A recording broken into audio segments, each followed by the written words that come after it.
Putting aside our sorrow, we renewed our faith in the prophecy that other rings would be found. Excellent. And see how our faith has been rewarded. The Covenant used to be the main threat, and it was a MacGuffin in the original Halo series because the real threat was the Forerunner legacy and the Flood itself.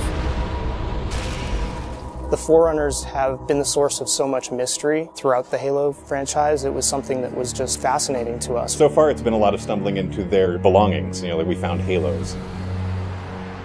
And now we found something more. We found the Prometheans. There's a degree of animalistic fierceness that maybe you didn't see in previous games. Look out!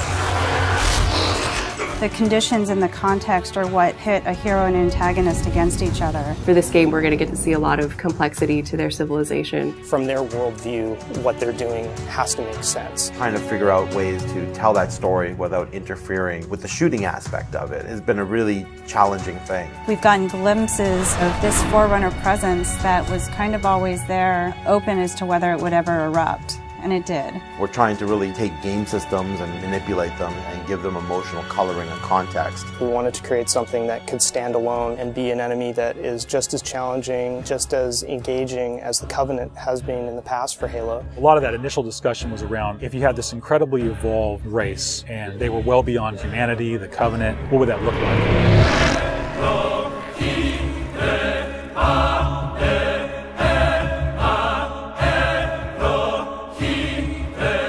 The design process for the Prometheans was intriguing, exciting, and then long and painful process. I think just because everyone was so invested in what they wanted out of them. How do you imply something strong, something vertical, something different? And how could we actually have a global logical language out of that Forerunner philosophy? Anybody who's played Halo goes, okay, Forerunners is the silvery angular stuff with blue lights across it. That's really the language kind of in a nutshell. For us, it was important to break that, but still find kind of like a mathematical organization. We had to do a very clear separation of style, shapes, colors, right from the start. I think the Knight's been through almost like 15 plus iterations of geometry. This sheet is like very traditional way of doing brainstorming. You just do silhouettes and then we take it and iterate some more and more and more. We didn't want them to look like monsters because they're not monsters. We had a version that looked very demon-y. These things on his back, they would go together and they would like flare out when the player was being spotted. We didn't want the Prometheans to look like robots because they're not robots. A version that looked very thin and spindly. We would see one as like, you know, that one looks cool, but it really doesn't convey commander of the battlefield. We had other stuff where they could clamp on and have these big, hulking, massive armors on top of them that would really change the variant look. For us, it was important to get it into something that people could relate to, which I think is always going to be a challenge when trying to take the Foreigner language and create a character. Making sure that his head stood out, that you could see it, that players had the ability to headshot it. It falls also onto animation. They're able to bring these guys alive and make it feel believable and plausible and still be very fast and lethal. Locomotion didn't look heavy enough at one point, so we scrapped everything and did it all again. The Knight's like 12 feet tall, so if it doesn't feel heavy and menacing as it's walking around and doesn't intimidate the player, then we're not doing our job. There were not a lot of real-life elements that we could take. There are joints there, some of them are not physically connected. They're holed up with the space in between them, which is some of the features that the architecture has, which is big, massive buildings like floating, defying gravity. We wanted to keep some of that mystery and kind of the unknown in the characters as well. We even have the little micro driver arms in here, and then all the way to where we turn these layers off. We have the glowing skull. We thought it would be more of an impact if it's like a sarcophagus. It opens up and it's showing all this aggression.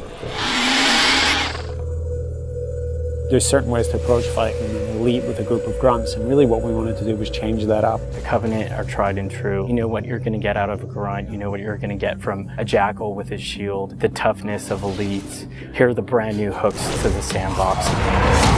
Prometheans are made up of the Knights, the Watchers, and the Crawlers. One of the big focuses for us in the design of the Forerunners was to have these different enemy classes that would be able to work together. Having this dissection so that when the player went into combat, he's sort of tactically evaluating which order to take guys out. They don't act independently of each other. You put any combination of them together, and the strategy you need to engage with them is really different. There are a variety of Knight classes.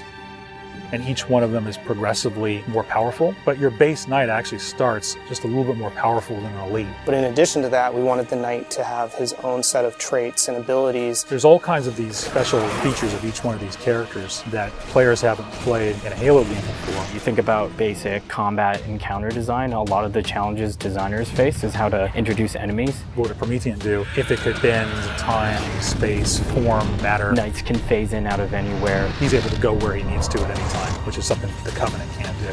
Heads up! Crawlers can walk on walls, walk on ceilings. If a knight shield bursts, crawlers will come rushing at you and try and melee the player to get more aggressive. These certainly slot into that grunt style combatant. And so there was certainly a want to make sure that we can get a lot of them on screen. If you let too many of them get together, they become a really formidable force. One-off, super fun to take out all together.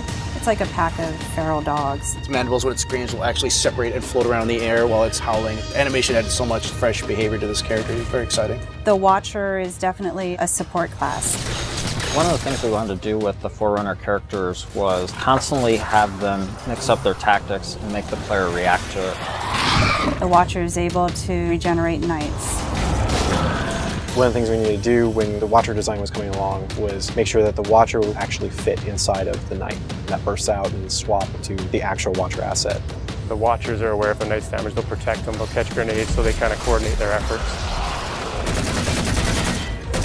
The Prometheans feel like the most advanced of the bunch. They're able to bring all of their technology and wisdom to the battlefield.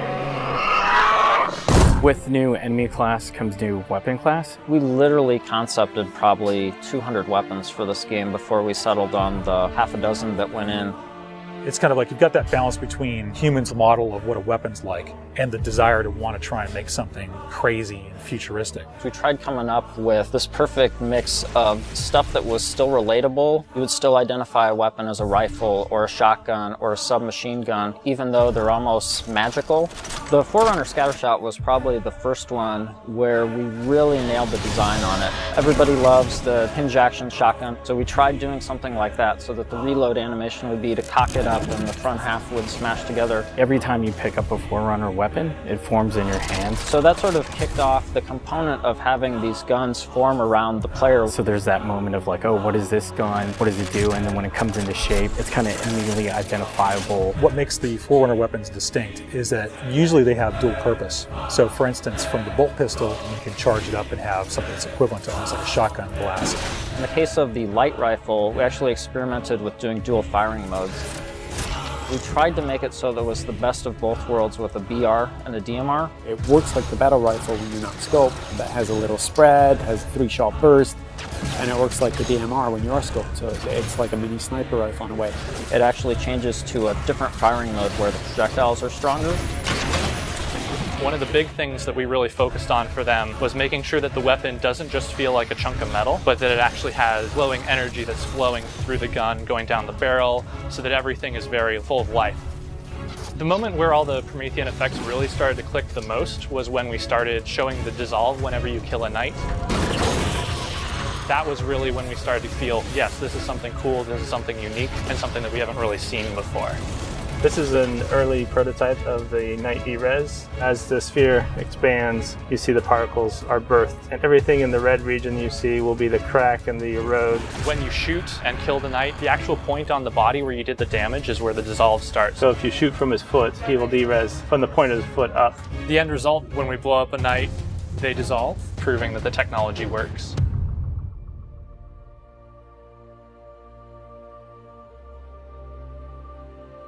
I look at the changes that we're making, and it really feels like we're making a sequel to Halo 3. And that's exactly what we're setting out to do. We have the Covenant from previous games. We have the UNSC. We had all these things to take from, like, all right, we can make a new take on this, but we had zero information to some of this Forerunner stuff. We're not just on a Halo, we're on a whole planet now.